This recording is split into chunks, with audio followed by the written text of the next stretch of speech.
사람의 행위가 자기 보기에는 모두 정직하여도 야훼는 마음을 감찰하시느니라.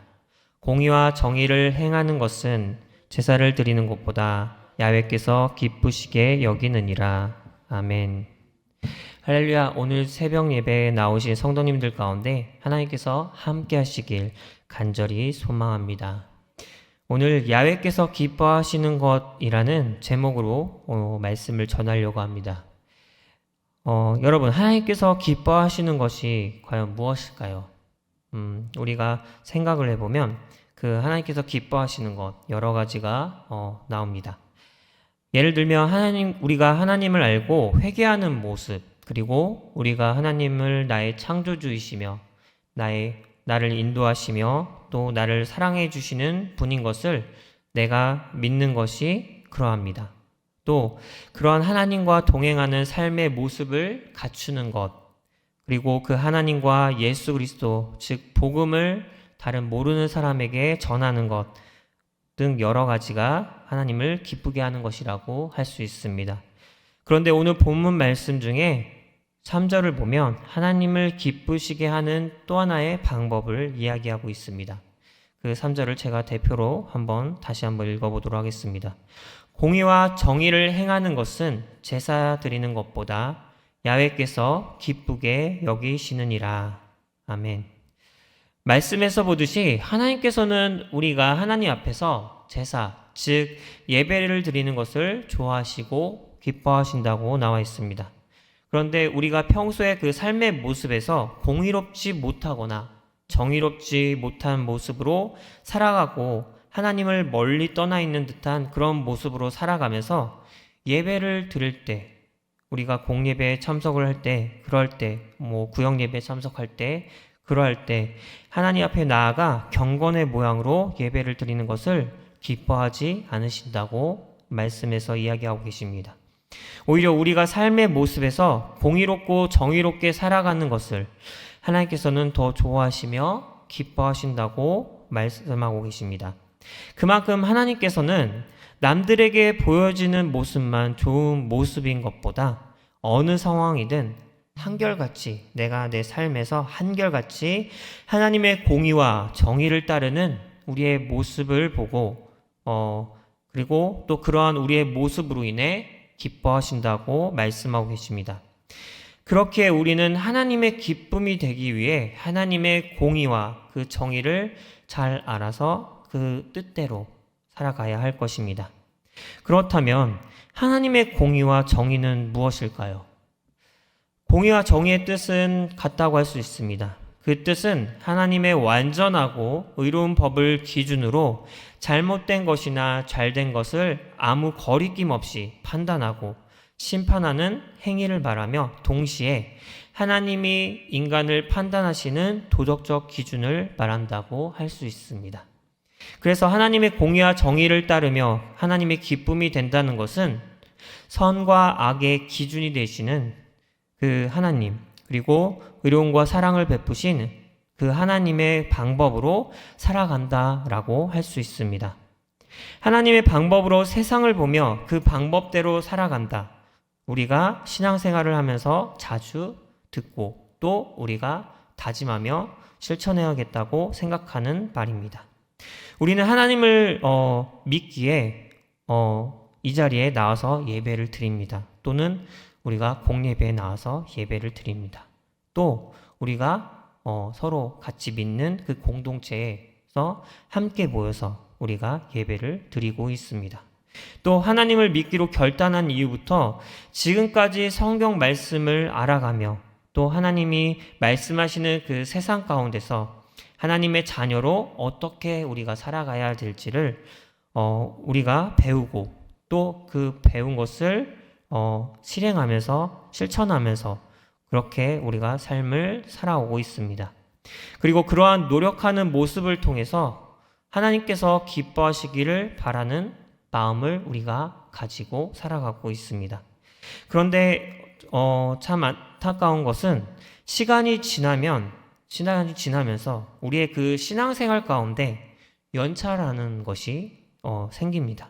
우리가 가끔 그 연차를 신앙생활의 그 연차라는 것이 생활 가운데서 잘못 사용하면서 살아갈 때가 있다는 사실입니다.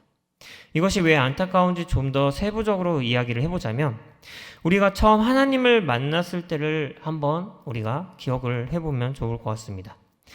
그때를 기억해보면 그때 분명히 지금까지 내가 나를 만드시고 나를 창조하시고 나를 인도하시고 나를 사랑하시는 그 하나님을 내가 지금까지 몰랐다는 사실에 회개하는 그 마음을 갖게 되고, 그리고 그것이 하나님 앞에서 너무나 부끄러운 마음에 회개의 눈물을 흘리게 됩니다.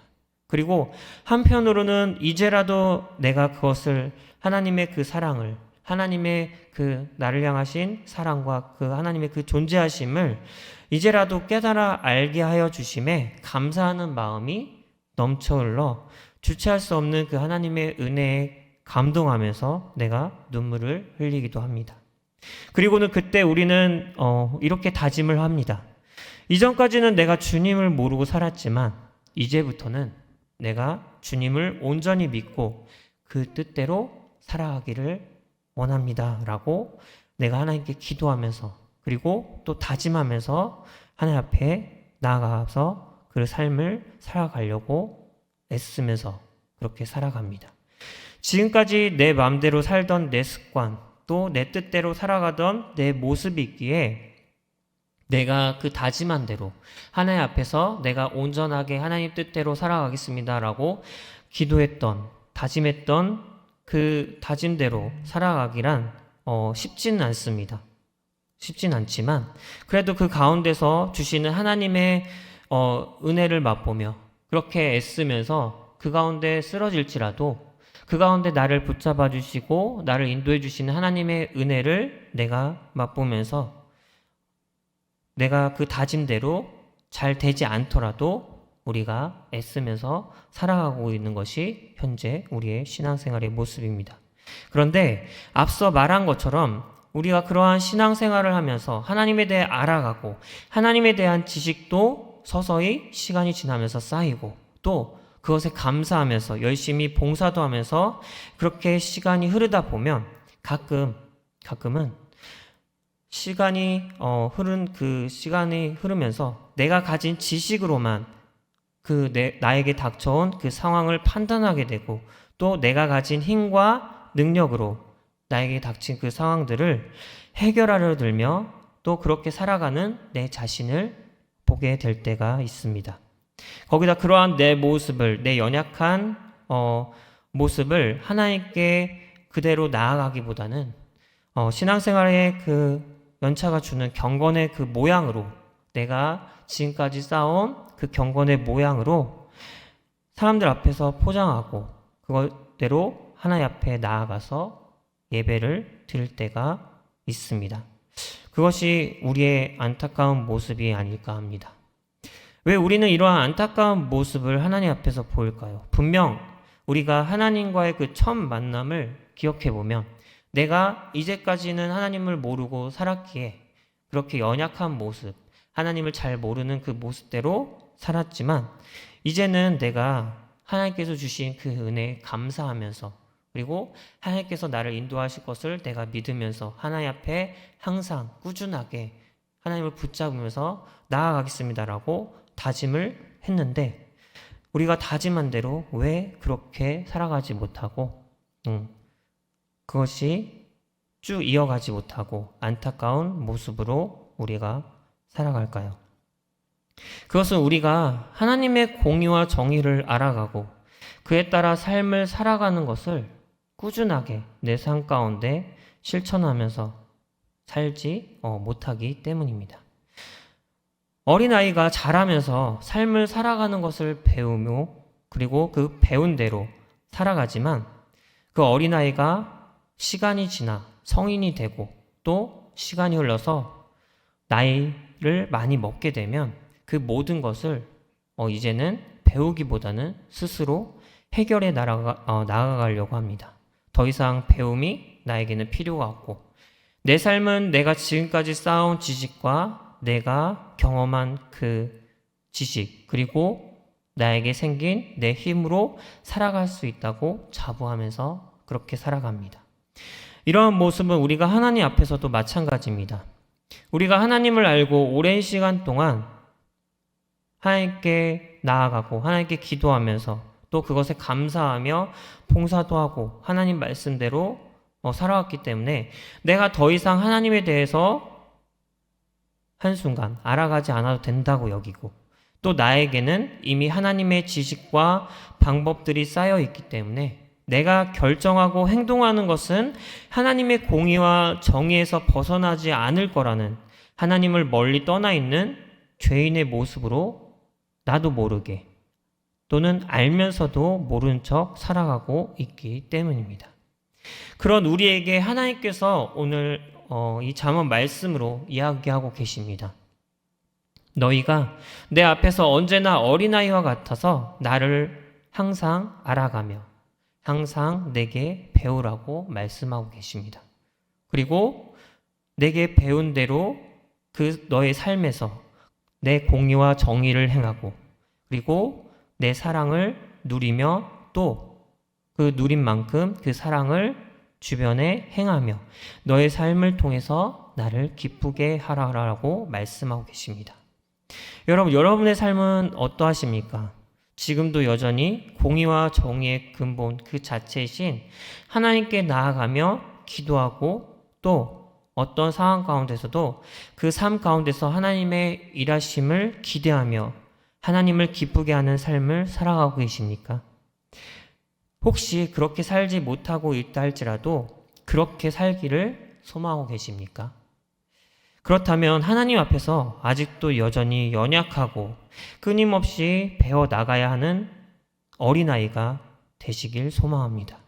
그리고 그 가운데 꾸준하게 하나님과 교제하면서 하나님의 공의와 정의를 배우고 또 그 배운 대로 그 주변 사람에게 나의 삶 가운데서 그 사랑을 실천하는 삶을 살아가시기를 소망합니다. 또한 여러분의 그 삶의 모습이 하나님의 기쁨이 되어서 눈앞의 상황들과 관계없이 하나님의 기쁨과 사랑의 은혜가 흘러넘치는 삶을 살아가시길 간절히 소망합니다. 마지막으로 오늘 본문 말씀인 잠언 21장 2절에서 3절 그 말씀을 우리가 함께 읽고 마치도록 하겠습니다. 사람의 행위가 자기 보기에는 모두 정직하여도 야훼는 마음을 감찰하시느니라. 공의와 정의를 행하는 것은 제사 드리는 것보다 야훼께서 기쁘게 여기시느니라. 아멘. 기도하겠습니다. 사랑을 많으신 하나님 아버지 감사합니다. 하나님, 오늘 말씀처럼 우리가 이 세상을 살아갈 때 그 하나님을 처음 만났던 그 순간처럼 하나님께 내가 이제부터는 온전히 하나님을 붙잡고 어떤 상황 가운데서도 하나님께 기도하며 나아가며 그리고 하나님과 동행하는 그런 삶을 살겠습니다라고 다짐했던 그때처럼 살아가지 못하고 연약한 모습을 보이면서 살아갈 때가 많습니다. 또 하나님, 우리가 그 연약한 모습 그대로 하나님 앞에 나아가면 될 텐데 또 연약한 모습을 하나님 보이기 싫어서 그것이 다른 사람에게 있어서 내 연약함을 드러내고 내 약점을 드러내는 것 같아서 그 모습 그대로 드러내지 않고 하나님 앞에서 경건의 그냥 모양 그대로 모양을 가지고 하나님 앞에 솔직하지 못하고 진실되지 못한 모습으로 나아갈 때가 있습니다. 하나님, 그런 나를 하나님께서 누구보다도 잘 알고 계십니다.